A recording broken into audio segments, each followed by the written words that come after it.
Hello and welcome. This is Coach Kevin.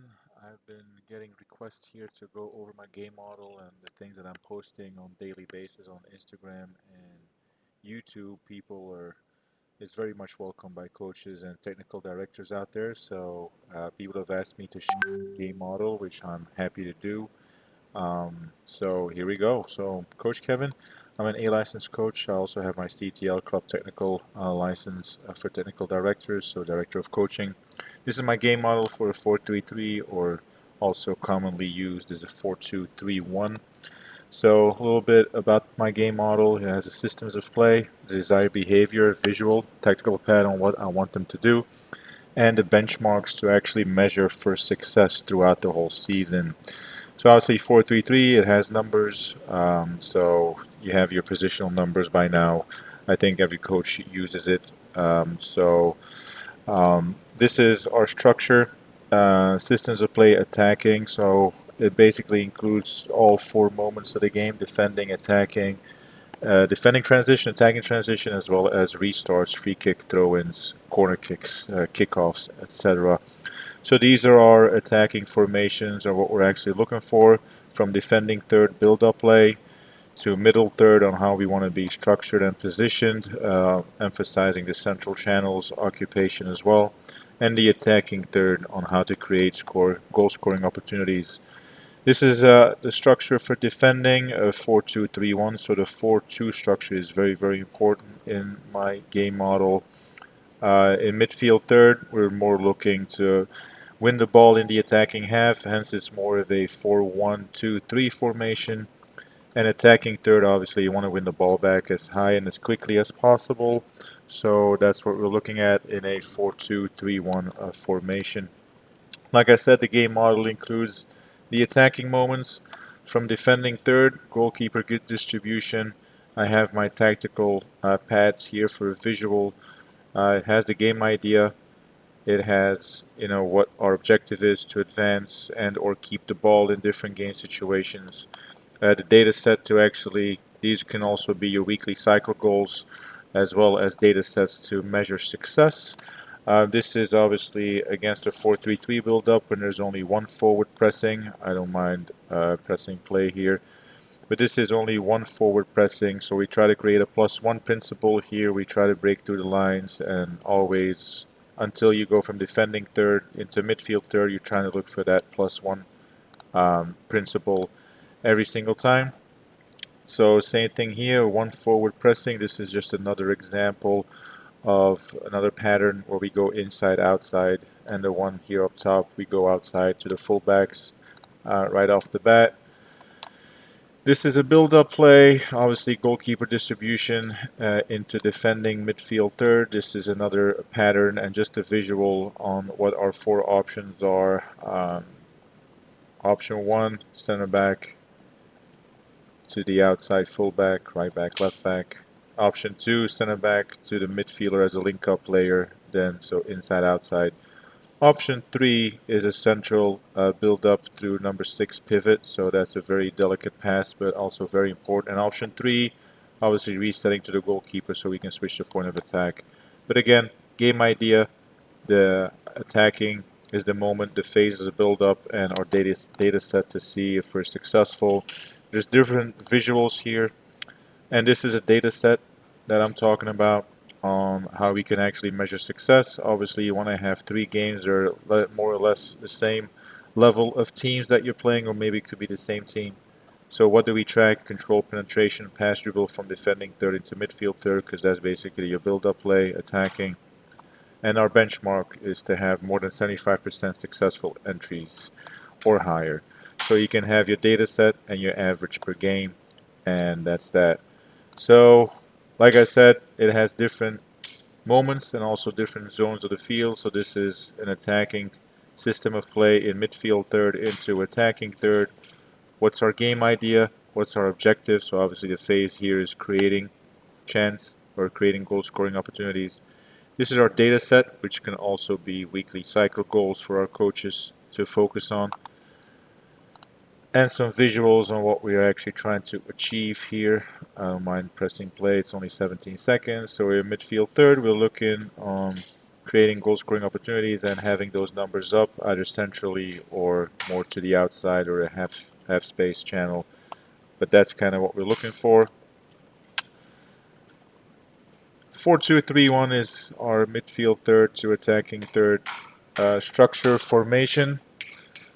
So that's what we're looking for right now. Benchmark is over 50% or more than 10 successful entries in attacking third. So again, you can break lines to advanced attack.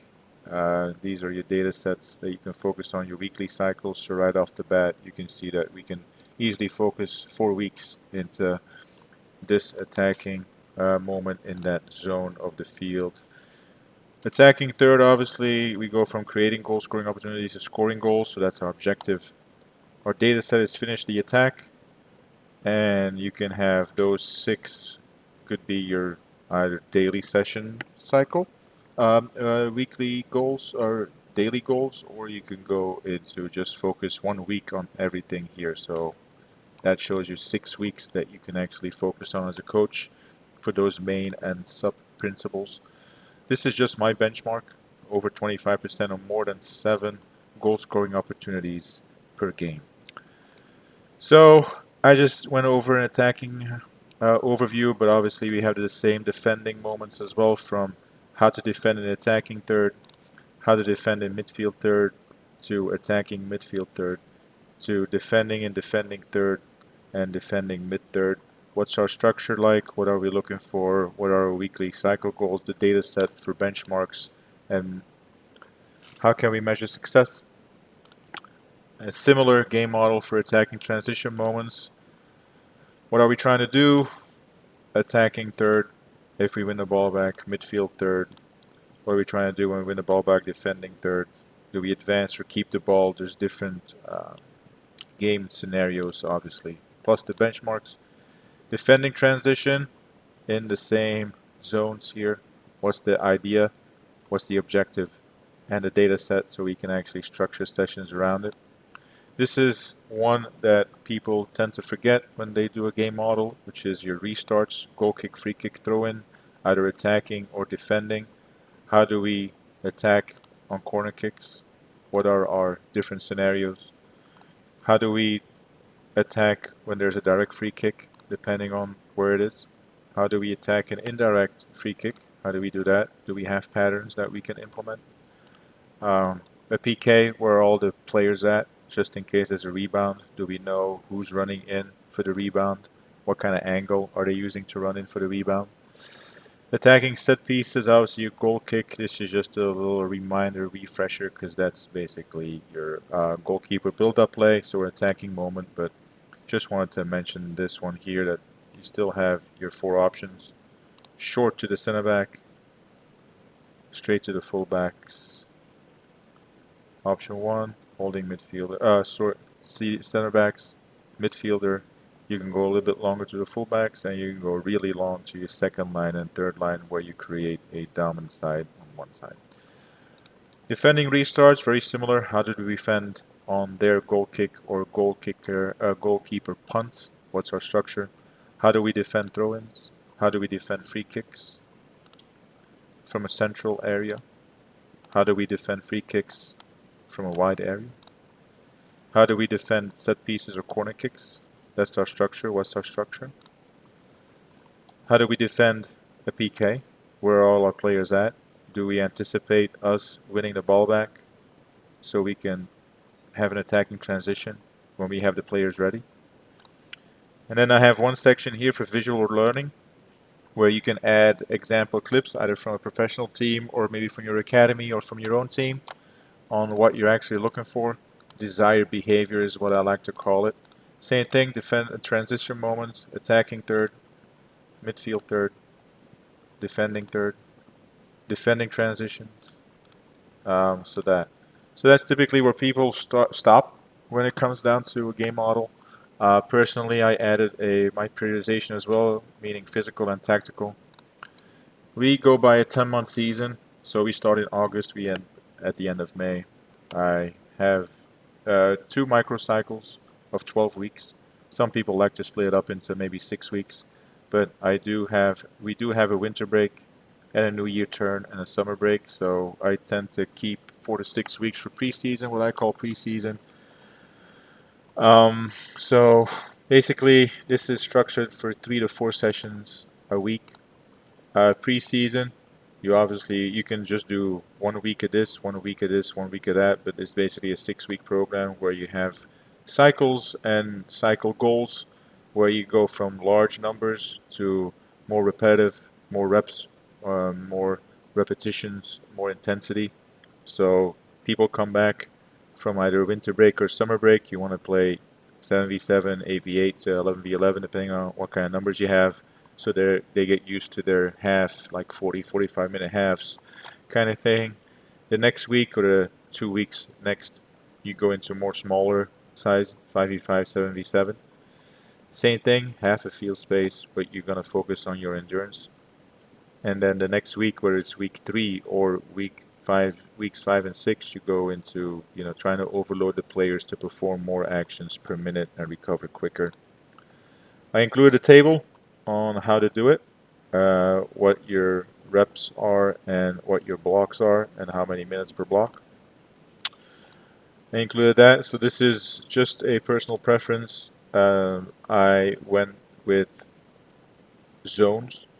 So my main key area is I go zone 1, which is defending third, and then 1 week of each. 1 week of attacking and defending third, 1 week of defending, 1 week attacking transition, defending transition, 1 week to attacking transition. And then I went to midfield third, same thing. So you see that you have 4 weeks in every zone. Some people do it the other way around. They go with the game moment first, so they can go with attacking as a moment, and then attacking and defending third, attacking in midfield third, attacking and attacking third. So basically 3 weeks of each, and then like you said, like you see, you have attacking, defending, defending transition, attacking transition. So those could also be 12 weeks total, but you go by the moment. So it doesn't matter. You either go with zones plus your game moments, or you start with your game moments and then your zones or the second level. These are my weekly cycle goals for the first cycle. This is my goals for the second cycle, and this is basically coach's notes on what I saw during those weeks, on what I should or would like to focus on in the next cycle. So cycle 1, these are my notes. Cycle 2, these are my notes. But you see that the main principles and the sub-principles are mentioned in the zones. So this is attacking, defending, defending transition, attacking transition. And this is just a little bit of educational piece on how to structure it if you have 3 or 4 sessions a week on what to focus on. And this is a nice overview just in case you have it. You want to focus on your main principles, your sub-principles. Sub means player actions. And I split it up into number of players and the intervals for your physical periodization. How long do they have to work, etc. What we're focusing on. This is the moneymaker for this whole game model. Preseason activities, the season session plans for a full season, so 10 months, 3-4 sessions a week, so you're looking at 115 somewhat sessions. Split up between a physical, tactical periodization, and obviously some reflection notes per session. So this is just a refresh on what we're trying to do here during the week. And this is the week and overview. So as you can see, the first 2 weeks, I only did preseason 2 weeks because we had some field space issues. So you see that everything is documented. This is a link to one of the sessions. And then the first tactical periodization started here, attacking and defending third, which is basically a build-up play, right? And you focus on your like weekly cycles. So obviously, option 1, I don't know if you recall correctly, but option 1 was where the center back would drive the ball into space, penetrating into space. So this is basically the session and the sub-principles and main principles are what we're looking for here. Break lines to advanced attack, and this is the session that we're looking for. It has an activity in there. Let me go back. Right? It has an activity in there. It has a full session in there.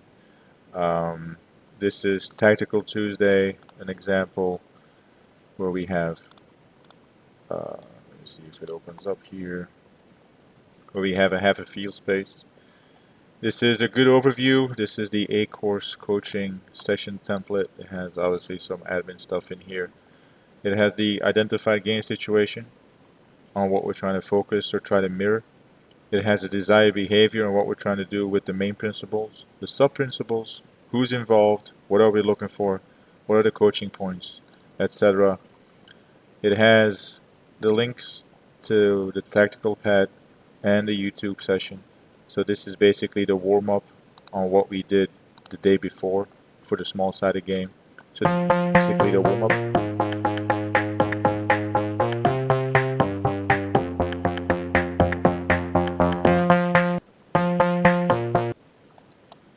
And then you go into the real, here it is. Then you go into the real game situation here where you try to focus on what's the session type, recovery, prep, organization, maintenance.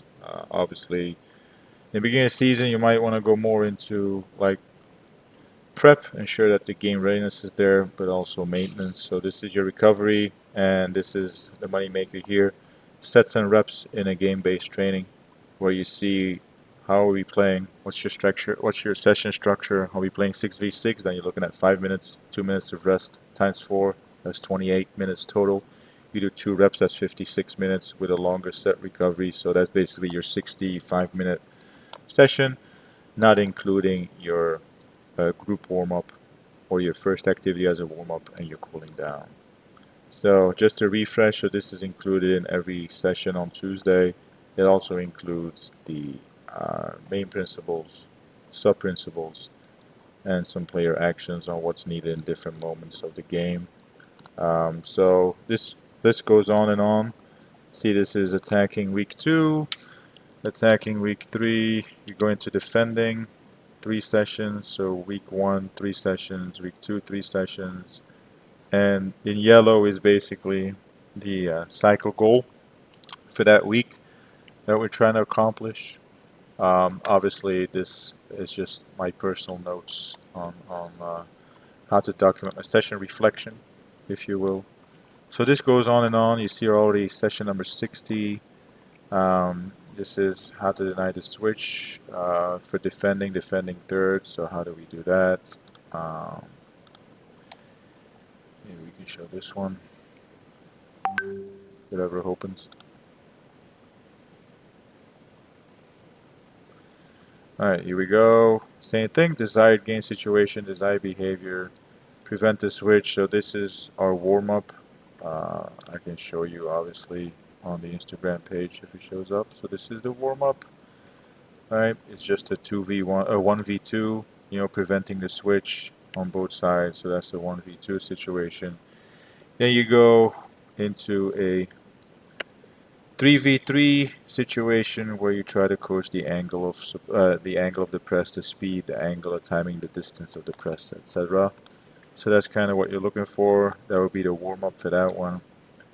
And this is the main one, I believe, where it's a larger number, 6v6, 6v7. Here we go.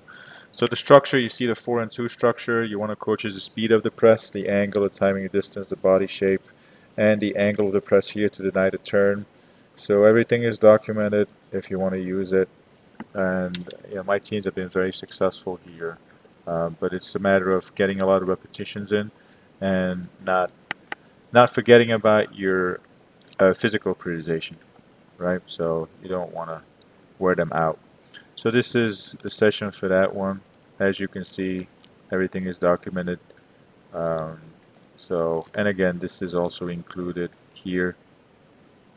You know, the sets and reps, the complete picture. What are we trying to focus on here? Longer duration, longer recovery, large number of players, etc. And the main and sub principles.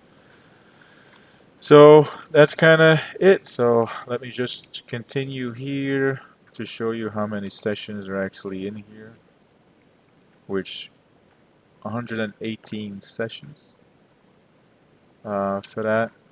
And that concluded the season. So you see that it's 39 to 40 weeks. There's 39 sessions, 118 sessions total, including um, sessions fully documented. You can easily just copy and paste it for your coaches if you want to. This is a three-team rotation.